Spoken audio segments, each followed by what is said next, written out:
Si Andrew po ay isang former Mr. United Nations ng Magdalena Integrated National High School. Grade 7 ka Former na pala siya. Siya na para.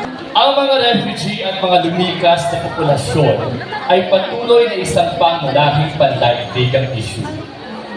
Paano mas mahusay na masusuportahan ng international na komunidad ang mga mahihinang grupong ito?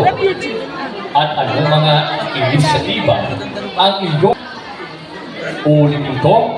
Ang mga refugee at mga lumikas na populasyon ay patuloy na isang pangunahing pandaigdigang issue. Paano mas mahusay na masusuportahan ng international na komunidad ang mga mahihinang grupong ito? At anong mga inisyatiba ang iyong kakampihan sa bagay na ito? Maraming salamat sa iyong magandang katanungan, Sir Rudolph.